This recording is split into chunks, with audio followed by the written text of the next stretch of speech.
Guys, आज से हम एक नई सीरीज शुरू कर रहे हैं जिसका नाम है let us know the world. इसका ये हमारा ये वीडियो पार्ट 1 है जिसमें हम इंडिया द गोल्डन बर्ड को कवर करने वाले हैं। ऐसे कर करके हम सारी ही कंट्रीज को इस सीरीज में कवर करेंगे। बीच बीच में और टॉपिक्स की भी वीडियो आएंगी, लेकिन ये सीरीज कंटिन्यू रहेगी। तो फिर यहाँ पर हम सबसे पहले इंडिया द गोल्डन बर्ड की बात कर रहे हैं, यानी कि भारत एक स्वर्ण चिड़िया। ऐसा इसीलिए क्योंकि इंडिया का ब्रिटिशर्स से आने से पहले पूरी जीडीपी में कंट्रीब्यूट 24% था। ब्रिटिशर्स के आने के बाद ये बहुत कम हो गया, लेकिन उस समय से इंडिया को द गोल्डन बर्ड कहा जाता है। तो अब हम स्टार्ट करते हैं, और इसमें हम जो सबसे पहले कवर करने वाले हैं वो है इंडिया की जियोग्राफी। यहाँ पर अगर हम देखें तो हमें सबसे पहले ये देखना चाहिए कि इंडिया की लॉन्गिट्यूड्स लैटिट्यूड्स क्या क्या है, यानी कि इंडिया कहाँ से उसका एक्सट्रीम पॉइंट्स है। तो जो इंडिया का नदर्न मोस्ट पॉइंट है वो है 37 डिग्री 6 मिनट नॉर्थ, और southern point 8 degree 4 minute north.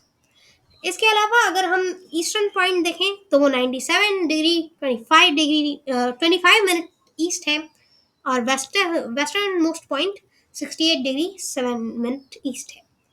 यानी कि जो पूरा इंडिया है वो नॉर्दर्न हेमिस्फेयर और ईस्टर्न हेमिस्फेयर यानी कि नॉर्थ ईस्टर्न हेमिस्फेयर में आता है।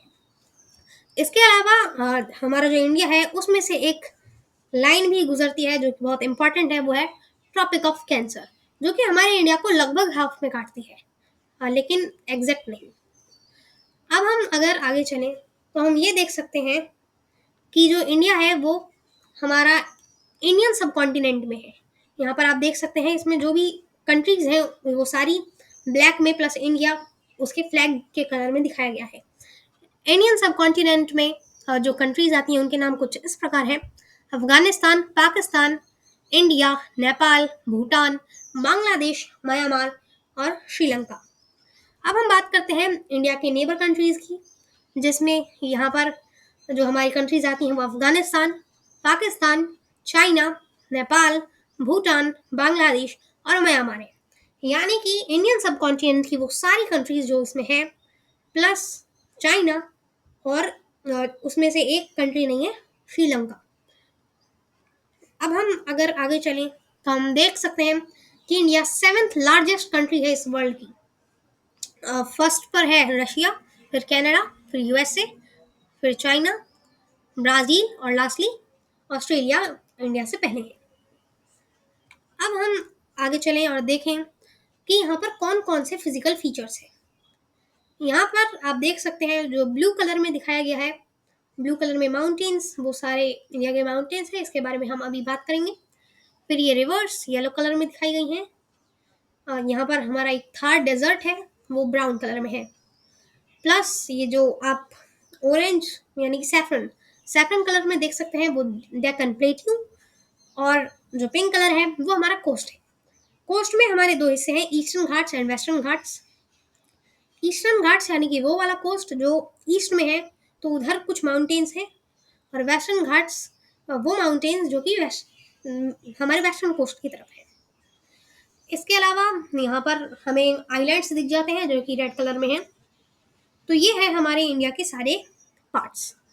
अब हम यहाँ पे माउंटेन्स की बात करें तो आप इस ब्लू कलर में जो भी माउंटेन्स देख रहे हैं वो सारे हमारे माउंटेन्स हैं, जिसमें ऊपर हमारे हिमालयाज हैं, और यहाँ पर जहाँ पे अभी हमने थार डेजर्ट देखा था उसके सामने ये आ जाती हैं हमारी अरावली, ये प्लस यहाँ पे हमारे विंध्याचल, सतपुड़ा, इस साइड वेस्टर्न घाट्स, इस साइड ईस्टर्न घाट्स, प्लस यहाँ पे दो छोटे छोटे और हिल मतलब माउंटेन्स के वो हैं रेंजेस।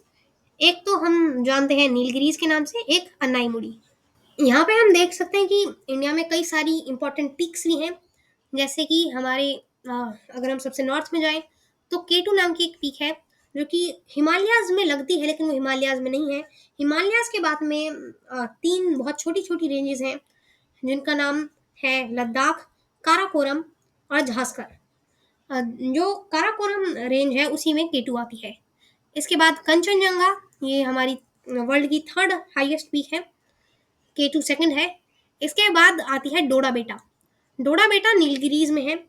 और अगर हम बात करें कि ये हाँ क्यों फेमस है, वो इसीलिए फेमस है क्योंकि हमारा पूरा जो सदर्न इंडिया है उसमें सबसे ऊंची पीक है ये डोडा बेटा।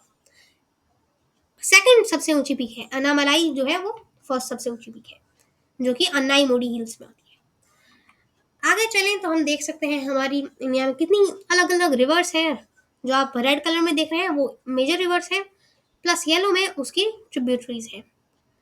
यहाँ पर जो हम मेजर रिवर्स की बात करते हैं तो सबसे ज़्यादा 3 मेजर रिवर्स जो सारी हमारी नदर्न इंडिया में बहती हैं वो है इंडस, ब्रह्मपुत्र और गंगा। इन तीनों के ही खुद के रिवर सिस्टम्स हैं जिसमें कई सारी ट्रिब्यूटरीज आती हैं। ये हमारे ये जो सारी अभी नदियाँ बताई वो सारी की सारी हिमालय से बहती हैं। इसके अलावा इसकी इन सब की ट्रिब्यूटरीज भी बहुत सारी हैं, जैसे कि इंडस की सतलज और चेनाब, झास्कर, ऐसी कई ट्रिब्यूटरीज हैं। गंगा की रामगंगा, यहाँ पे कोसी, यमुना और भी ऐसी कई। तो यहाँ पे हम बोल सकते हैं ये बहुत ही ज़्यादा मेजर रिवर्स है। इसके बाद अगर हम बात करें तो हमारे सदर्न इंडिया में जो रिवर्स हैं उसमें आ जाती है नर्मदा, तापी, गोदावरी, माही, कावेरी और कृष्णा। आगे अब हम चलते हैं और यहाँ पे हम देख सकते हैं कि हमारी इंडिया की जो सारी स्टेट्स एंड यूनियन टेरिटरीज हैं उन्हें बताया गया है। हमारे इंडिया में 28 स्टेट्स हैं और प्लस 8 यूनियन टेरिटरीज हैं। अगर हम आगे चलें तो अब हम इंडिया की हिस्ट्री के टॉपिक पे आ चुके हैं। यहाँ पर अब हम इंडिया की हिस्ट्री में बहुत ही पीछे जाएं, जहाँ पे हमारी इंडिया की हिस्ट्री रियलिटी में स्टार्ट होती है, तो वो है Indus Valley civilisation. Indus Valley civilisation एक ऐसा काल था जब अधिकतर लोग हमारे पूरे वर्ल्ड में जंगलों में रहा करते थे।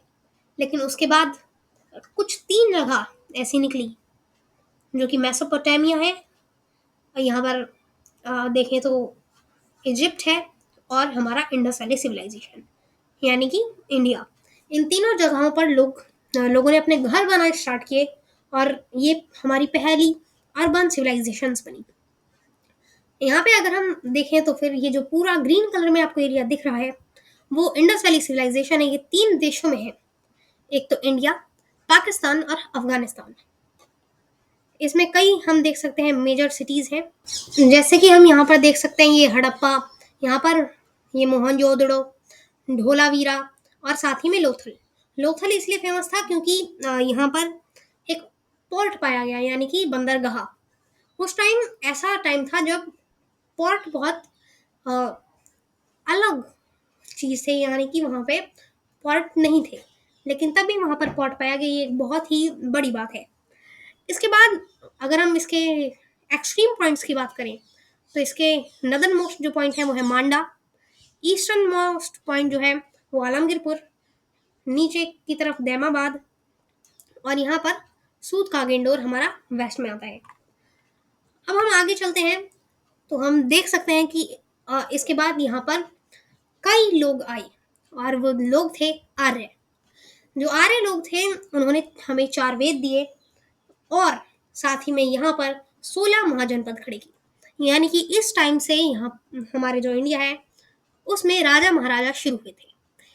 इन 16 महाजनपदों के नाम थे कंबोजा, गांधार, कुरु, मत्स्य, पांचाल, शूरसेन, चेदी, अवंती, अश्माका, वत्स्य, कौशल, मल्ल, ब्रजी, काशी, अंग। लेकिन जो सबसे इंपॉर्टेंट था वो था मगध। यहाँ पर मगध की कहानी जो शुरू होती है वो बहुत ही पहले से शुरू होती है, जहाँ पर मगध के कई इंपॉर्टेंट रूलर्स आए जिसकी वजह से ये बहुत ही ज़्यादा बड़ा हुआ। बाकी महाजनपदों के अगर हम कंपेयर करें तो ये बहुत जल्दी ही बड़ा हुआ, क्योंकि यहाँ पर जो इसकी कैपिटल सिटी थी उसे कैप्चर करना बहुत मुश्किल था। वो जंगलों और रिवर्स से घिरी हुई थी। यहाँ पर जो मगध था वो आराम से एक जगह से दूसरी जगह ट्रेड कर सकता था क्योंकि उसमें कई रिवर्स थी। उसका एक बहुत ही अच्छा रिलेशन था अवंती से। अवंती में, क्योंकि अच्छा खासा लोहा मिल जाता था और उससे वो हथियार बनाते थे। तो यहाँ पर जो मगध था वो बहुत ही ज्यादा प्रफुल्लित हुआ और उसने इंडिया के लगभग हर हिस्से पर कब्जा कर लिया। सिर्फ इंडिया ही नहीं, पाकिस्तान पर भी कब्जा था और अफगानिस्तान पर भी था। यहाँ पर अब हम देखें तो फिर पूरा इंडिया जब कब्जे में था, तो फिर कुछ जगहें थी जो कि कब्जे में नहीं थी। जैसे कि इंडिया का जो तमिलनाडु और केरला है वो पार्ट्स, और उड़ीसा, ये सब पार्ट्स कवर नहीं कर पाए थे।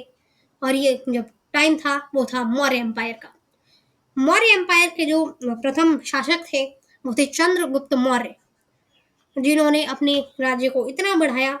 फिर इनके जो बेटे थे बिंदुसार, उन्होंने भी अपने एम्पायर को बहुत बढ़ाया।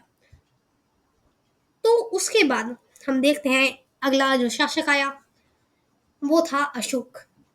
जो अशोक थे उन्हें बहुत ही ज्यादा जाना जाता है अशोका द ग्रेट के नाम से। असलियत में यहाँ पर बात क्या है, जब उड़ीसा यहाँ पर कब्जे में नहीं था तो ये उड़ीसा पे जंग छेड़ देते हैं। उड़ीसा का उस समय का नाम था कलिंग।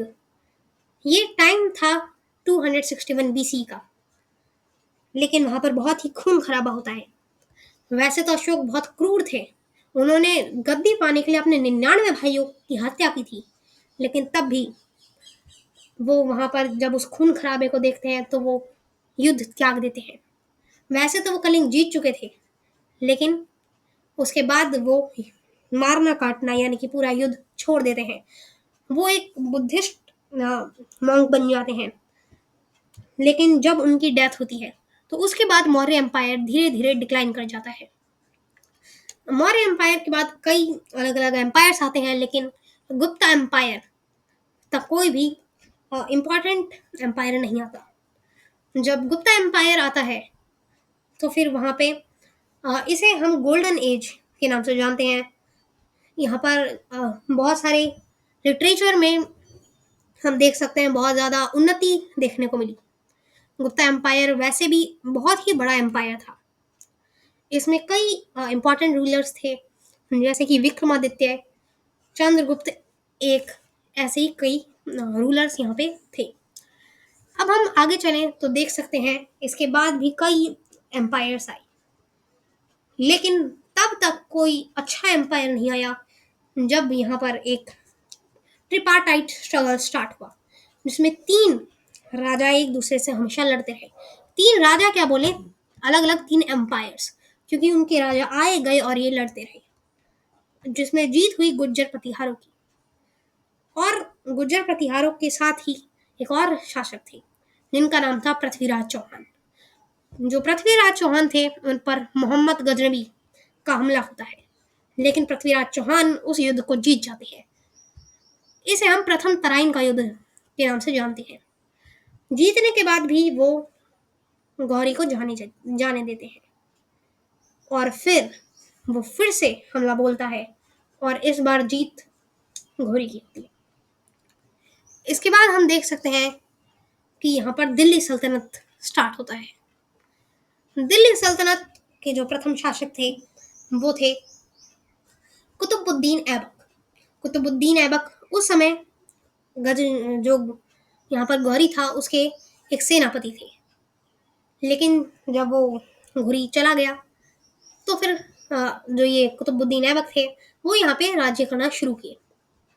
यहाँ पर जो इनका राज्य था वो बहुत ही बड़ा हुआ। उन्होंने एक बहुत ही अच्छी इमारत टाइप की बनाई, एक मीनार बनाई जिसे हम कुतुब मीनार के नाम से जानते हैं। यहाँ पर कई एम्पायर्स दिल्ली सल्तनत के अंडर आए और गए, और फिर आता है एक सबसे बड़ा एम्पायर जिसे हम जानते हैं मुगलों के नाम से, मुगल एम्पायर के नाम से।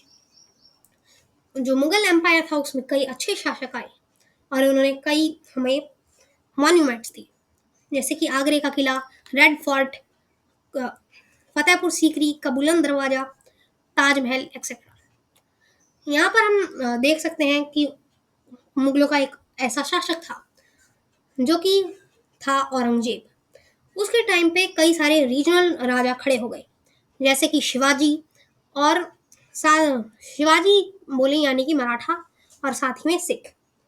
इन लोगों ने बहुत ही ज़्यादा अपना एम्पायर बढ़ाया, जिसमें मेनली जो यहाँ पर एम्पायर था वो हो चुका था उस टाइम तक मराठा एम्पायर। मराठा एम्पायर ने मुगलों की अच्छी खासी जगह ले ली थी, यहाँ तक कि उससे बड़ा ही एरिया ले लिया था। लेकिन मुगलों के पास में ही एक जगह थी बंगाल नाम की। बंगाल में यहाँ पर उस टाइम आ जाते हैं ईआईसी। ईआईसी यानी कि जो वो ब्रिटिशर्स थे वो आ जाते हैं। लेकिन ये एक कंपनी थी ब्रिटिशर्स की जिसे हम ईस्ट इंडिया कंपनी के नाम से जानते हैं। यहाँ पे बंगाल पे वो कब्जा कर लेते हैं, और ये बंगाल सिर्फ आज का बंगाल नहीं है, इसमें बांग्लादेश, वेस्ट बंगाल, झारखंड और बिहार सब कुछ आता है। इस पर कब्जा करने के बाद वो दो लड़ाई लड़ते हैं, एक तो प्लासी की लड़ाई और दूसरी बक्सर की लड़ाई। दोनों में वो जीत जाते हैं और इंडिया के बहुत ही बड़े एरिया पर वो डोमिनेट करने लगते हैं। इसके बाद यहाँ पर मुगलों और उनमें एक वॉर होता है जिसमें वो जीत जाते हैं। लेकिन अब तक इंडिया के हर हिस्से पे लगभग उन्होंने जीत हासिल कर ली थी। बस यहाँ पर एक चीज थी, अभी तक यहाँ पर असली ब्रिटिशर्स नहीं आए थे, यानी कि ब्रिटिशर्स की एक कंपनी थी सिर्फ। लेकिन वहां पे होता है एक 1857 का रिवॉल्ट, जिसमें हमारे जो भारतीय लोग थे उन्होंने ये रिवॉल्ट स्टार्ट किया। लेकिन जब ब्रिटिश क्राउन था उसने देखा कि यहाँ पर जो ये कंपनी है वो इसे अच्छे से संभाल नहीं पा रही है, तो 1857 के रिवॉल्ट के बाद वो इंडिया को अपने कब्जे में ले लेते हैं। इसके बाद यहाँ पर असलियत में ब्रिटिशर्स की एंट्री होती है, यानी कि ब्रिटिश क्राउन की एंट्री होती है। यहाँ पर ये उस समय का इंडिया हो चुका था जो कि ब्रिटिश कंट्रोल में था। आगे हम देखें तो कुछ समय बाद यहाँ पर कांग्रेस की स्थापना होती है। जो कांग्रेस थी वो चाहती थी कि इंडिया के खुद के रूल्स हों, ये ब्रिटिशर्स के हाथों में और ज़्यादा ना रहे। ऐसे ही एक समय आया जब गांधी जी साउथ अफ्रीका से वापस इंडिया आते हैं, और जब ये इंडिया आए तो उस समय से यहाँ पर कई सारे हमें देखने को मिले रिवॉल्ट्स। और यहाँ पर सिर्फ गांधी जी नहीं, नेताजी सुभाष चंद्र बोस, भगत सिंह, चंद्रशेखर आज़ाद, ऐसे ही कई सारे अलग अलग लीडर्स आए और खड़े हुए जिन्होंने इंडिया को आज़ादी दिलाने में बहुत सारी मदद की। फिर यहाँ पर इंडिया आज़ाद होता है 15 अगस्त 1947 में, जिसके बाद यहाँ पर इंडिया असलियत में खड़ा होता है। इंडिया को एक साथ करने में जो सबसे बड़ा हाथ था वो था सरदार वल्लभ भाई पटेल का। लेकिन इसी के साथ इंडिया का पार्टीशन भी होता है जिसमें इंडिया और पाकिस्तान अलग हो जाते हैं। यहाँ पर जो सरदार वल्लभ भाई पटेल थे वो इंडिया में जो आज सारी स्टेट्स हैं और यूनियन टेरिटरीज हैं इन सबको एक साथ जोड़ने का काम करते हैं, क्योंकि उस टाइम कई ऐसे स्टेट्स थे जो कि अपने आप को अलग कराना चाहते थे। लेकिन सरदार वल्लभ भाई पटेल उनसे बात करते हैं, कई बार जंग भी छिड़ती है, लेकिन इंडिया अधिकतर हर जगह पर जीत जाता है, सिर्फ एक जगह छोड़कर, जिसका नाम था कश्मीर। कश्मीर ना तो पाकिस्तान में जाना चाहता था और ना ही इंडिया में। तो यहाँ पर होता क्या है, पाकिस्तान इस चीज का फायदा उठाकर कश्मीर पर हमला बोल देता है। और जो कश्मीर के राजा थे वो इंडिया से मदद मांगते हैं, और जो इंडिया कहता है कि इसके बदले तुम हम में जुड़ जाना। तो राजा मान जाते हैं और कहते हैं कि आप अपनी फोर्स भेजकर हमें बचाएं, हम आपके साथ जुड़ जाएंगे। यहाँ पर ऐसा ही होता है, लेकिन पाकिस्तान जो है वो उस समय तक आज के पीओके में घुस चुका होता है। इंडिया जो है वो यूएन पे कंप्लेन करता है कि हमारे एरिया को ले रहे हैं, तो फिर यूएन कहता है कि कोई बात नहीं, वैसे भी कश्मीर किसी का नहीं था, यहाँ से कश्मीर का असली बंटवारा हुआ है। इसके बाद अगर हम देखें तो फिर चाइना और इंडिया में एक वॉर होता है जिसे हम बोलते हैं 1962 इंडो चाइना वॉर, जिसमें यहाँ पर जो चाइना है वो जीतता है और अक्साई चीन को भारत से ले लेता है। इसके बाद एक और वॉर होता है 1971 वॉर, जिसमें यहाँ पर इंडिया और पाकिस्तान में 1965 वॉर, जिसमें इंडिया और पाकिस्तान में सर क्रीक को लेकर लड़ाई होती है और यहाँ पर इंडिया जीत जाता है। फिर हम देखें तो 1971 में एक और वॉर होता है जिसमें यहाँ पर जो असली वॉर था वो इंडिया या पाकिस्तान के किसी एरिया को लेने के लिए नहीं, वो था ईस्ट बंगाल यानी कि ईस्ट पाकिस्तान को लेने के लिए। यहाँ पर इंडिया कहीं भी ईस्ट बंगाल को अपने हिस्से में नहीं लेना चाहता था, वो असलियत में इसको बांग्लादेश बनाना चाहता था। यहाँ पे पाकिस्तान इंडिया पे जंग छेड़ देता है और इंडिया यहाँ पर बांग्लादेश का साथ देकर बांग्लादेश को पाकिस्तान से आज़ाद करा देता है। इसमें आप देख सकते हैं ये इस साइड में जो आपको ग्रीन एंड रेड उसमें दिख रहा है वो बांग्लादेश है। इसके बाद एक और वॉर होती है 1999 में, जिसे हम कारगिल वॉर के नाम से जानते हैं और यहाँ पर भी इंडिया जीत हासिल करता है। आगे हम चलें तो अब देखते हैं इंडिया के बेसिक फैक्ट्स, यानी कि कौन सी इसकी कैपिटल है, फाइनेंशियल कैपिटल, प्राइम मिनिस्टर, ये सब देखते हैं। यहाँ पर जो इंडिया की कैपिटल है वो है दिल्ली, न्यू दिल्ली। असलियत में ये दिल्ली नाम की एक यूटी का हिस्सा है। और साथ ही में अगर हम इसकी फाइनेंशियल कैपिटल को देखें तो वो है मुंबई, जो कि महाराष्ट्र नाम की एक स्टेट की कैपिटल है और इंडिया की फाइनेंशियल कैपिटल है। आगे हम देखें तो फिर इंडिया की जो पॉपुलेशन है वो वर्ल्ड की सबसे बड़ी पॉपुलेशन है, जिसने कुछ समय पहले चाइना की पॉपुलेशन को भी पार कर दिया है। और इंडिया की जो करेंसी है वो रुपीस है। यहाँ पर कई सारी लैंग्वेजेस बोली जाती हैं, जिनमें से 22 ऑफिशियल लैंग्वेजेस हैं। और जो इसकी नेशनल लैंग्वेज है वो इंडिया की जो नेशनल लैंग्वेज वो हिंदी प्लस इंग्लिश है, यानी कि दो ऑफ यहाँ पर लैंग्वेज चूज की गई है। अब हम यहाँ पे बात करें इंडिया के प्राइम मिनिस्टर और प्रेसिडेंट की, तो इंडिया के जो प्रेसिडेंट हैं उनका नाम है द्रौपदी मुर्मू और प्राइम मिनिस्टर नरेंद्र मोदी। अब हम यहाँ पर देख सकते हैं कि इंडिया में दो पॉलिटिकल पार्टीज सबसे ज़्यादा जानी मानी है, जिनमें एक है बीजेपी यानी कि भारतीय जनता पार्टी और एक आईएनसी यानी कि इंडियन नेशनल कांग्रेस। साथ ही में इंडिया की अगर हम जीडीपी रैंकिंग में देखें तो इंडिया 4th आता है, जिसमें फर्स्ट यूएसए है, फिर चाइना, फिर जर्मनी और फिर इंडिया आता है। यहाँ पर हमारे बहुत सारी डाइवर्सिटी देखने को मिलती है, तो उसी पर आधारित हमारा जो अगला सेक्शन है वो है कल्चर एंड फेस्टिवल्स। यहाँ पर कई सारे अलग अलग डांसेस हैं, जैसे कि भंगड़ा, भरतनाट्यम, बिहू, डांडिया। ऐसे हमें यहाँ पर कई अलग अलग डांसेस देखने को मिलते हैं। सिर्फ यही नहीं, कथक, कथकली, ऐसे भी डांसेस देखने को हमें मिलते हैं। आगे चले तो देख सकते हैं कि यहाँ पर इंडिया में कई सारे रिलीजन्स हैं, जिनमें जो मेन रिलीजन है वो हिंदुइज्म है, उसके बाद इस्लाम आता है। यहाँ पर साथ ही में कई सारे फेस्टिवल्स फेमस हैं, जिनमें से जो फेस्टिवल्स हैं वो कुछ इस प्रकार हैं, जैसे कि ईद, पोंगल, ओणम, क्रिसमस, दिवाली, होली। ऐसे ही कई सारे फेस्टिवल हमारे इंडिया में मनाए जाते हैं। यहाँ पर हम कई बहुत डाइवर्सिटी देख सकते हैं, यहाँ तक कि फूड में भी डाइवर्सिटी है। हर अलग अलग रीजन का एक अलग अलग फूड फेमस है।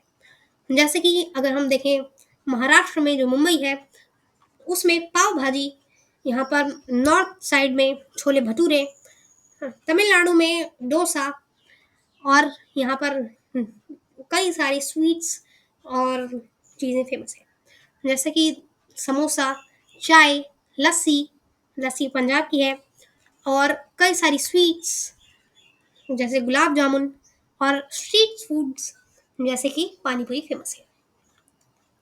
आगे चलें और हम देखते हैं फेमस प्लेसेस। इंडिया में कई सारी फेमस प्लेसेस हैं जिनको अब हम यहाँ पर देखने वाले हैं, जैसे कि ताजमहल। ताजमहल वही जो कि मुगलों ने बनवाया है, और रेड फोर्ट ये यहाँ पर एक फेमस प्लेस है जो कि दिल्ली में है। फिर हिमालयाज, ये हमारा एक नेचुरल टूरिज्म का काम करता है। ये सिर्फ टूरिज्म का ही नहीं, ये आने वाली सर्बियन हवाओं को भी रोकता है, यानी कि ये असलियत में एक उन हवाओं के लिए नेचुरल बैरियर है। आगे हम देखें तो इंडिया गेट एक फेमस जगह है, साथ ही में गोल्डन टेम्पल, ये पंजाब के अमृतसर में स्थित है। फिर गेटवे ऑफ इंडिया जो कि मुंबई में है, और ऐसी कई चीज़ें हैं। अब हम यहाँ पर देखते हैं कुछ ऐसे फैक्ट्स जो कि लोगों को चौंका के रख सकते हैं, जैसे कि इंडिया में सबसे ज़्यादा स्पाइसेस उगती हैं और इसीलिए स्पाइस लैंड ऑफ वर्ल्ड इसे कहा जाता है। ऐसे ही अगर हम देखें तो पूरे वर्ल्ड में जो पीस सबसे बड़ा पीसफुल पब्लिक गैदरिंग है वो यहीं पर होती है, जो कि हमारे कुंभ मेले में होती है। आगे देखें तो योगा यहीं पर ओरिजिनेट हुई थी और जिसने सभी लोगों को स्वस्थ रहने का ज्ञान दिया है। लास्टली हम देख सकते हैं कॉन्क्लूजन, यहाँ पर अभी एक और चीज़ जो फन यहाँ पर फैक्ट्स में आती है वो है इंटरनेशनल सोलर अलायंस का जो हेडक्वार्टर है वो यहाँ पर इंडिया में ही है, जो कि गुड़गांव में है। गुड़गांव यहाँ पर हरियाणा में एक जगह है। लास्टली हम देख सकते हैं कंक्लूजन, जिसमें अब हम बात करने वाले हैं वो सारी चीज़ें जो हमने पहले पढ़ी थी उसका एक छोटा सा सारांश। यहाँ पर हमने देखा कि इंडिया में कौन कौन से जियोग्राफिकल फीचर्स हैं, वो एशिया में आता है, उसके कौन कौन से टाइपिंग नेबरिंग कंट्रीज हैं। साथ ही में फिर हम हिस्ट्री में गए और हमने हिस्ट्री में सारे एम्पायर्स और किंग्स को कवर किया, चाहे वो मौर्य एम्पायर हो, मुगल एम्पायर हो, विक्रमादित्य हो। हमने पूरी हिस्ट्री कवर की। यहाँ पर इंडिया के सारे वॉर्स जो इंडिया ने लड़े उनकी भी बात की गई है। इसके बाद हमने यहाँ पर इंडिया की डाइवर्सिटी को देखा, कैसे कैसे यहाँ पे फूड्स हैं, क्या यहाँ पर कैसे कैसे फेस्टिवल्स मनाए जाते हैं, कौन से रिलीजन्स यहाँ पर हैं, ये सारी चीज़ें हमने देखी। हमने और यहाँ पर इस पूरे उसके फेमस प्लेसेस देखे कि कौन सी यहाँ पर प्लेसेस अच्छी हैं घूमने के लिए, ये सारी चीज़ें हमने देखी। इसके बाद हम अब यहाँ पे फन फैक्ट्स देखे। बीच में हमने बेसिक फैक्ट्स भी देखे थे कि इंडिया की कैपिटल कौन सी है, फाइनेंशियल कैपिटल कौन सी है, पीएम कौन है, कौन कौन सी पार्टीज हैं, ये सब कुछ हमने देखा। लास्टली हमने यहाँ पर फन फैक्ट्स देखे, यानी कि यहाँ पर ऐसी क्या चीज़ें हैं जो कि और लोगों को नहीं पता है। यहाँ पर आज के लिए बस इतना ही। हमारा सेकंड पार्ट भी जल्द आएगा। धन्यवाद, मिलेंगे किसी अगली वीडियो में।